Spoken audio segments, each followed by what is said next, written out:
Hi, good morning. నేను doctor Sriranjani Sunkavalli, Saraswati nursing home, Guntur. Happy new year.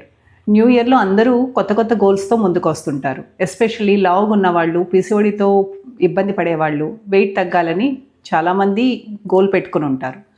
So మీరు రకరకాల diets follow అయ్యి చాలామందికి జిమ్కి వెళ్ళి అన్నీ కష్టపడి ఒక 2-3 నెలల్లో వెయిట్ బాగా తగ్గుతారు కూడా. కానీ తర్వాత అది అన్నీ మానేసి వెయిట్ మళ్ళీ పెరిగిపోతుంటారు. సో మీరు వెయిట్ తగ్గింది మళ్ళీ పెరగకుండా ఉండాలంటే ఒక చిన్న పని చేయండి.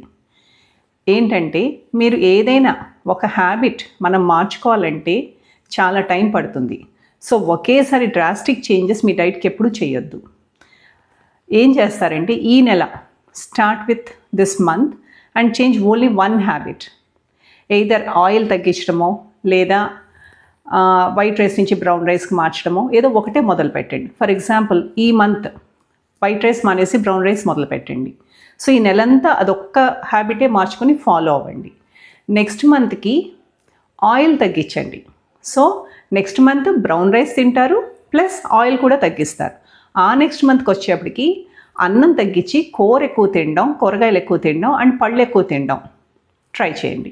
సో మార్చ్ ఎండ్కి వచ్చేటప్పటికి మీరు ఓన్లీ బ్రౌన్ రైస్ తింటారు, ఆయిల్ బాగా తగ్గించేశారు అండ్ ఫ్రూట్స్ అండ్ వెజిటబుల్స్ బాగా తింటారు. ఇలా హ్యాబిట్ కన్సిస్టెంట్గా స్లోగా మారేటప్పటికి అది మీరు డైట్ స్టిక్ అయ్యే ఛాన్సెస్, అంటే కంటిన్యూస్గా లైఫ్ లాంగ్ ఫాలో అయ్యే ఛాన్సెస్ ఎక్కువ. సో ఇలా నెమ్మదిగా స్లోగా చేసినప్పుడు వెయిట్ కూడా నెమ్మదిగా స్లోగా తగ్గుతుంది. కానీ మళ్ళా ఆపేయడం అన్నది ఉండదు దీనికి. ఇది కంటిన్యూస్ ప్రాసెస్.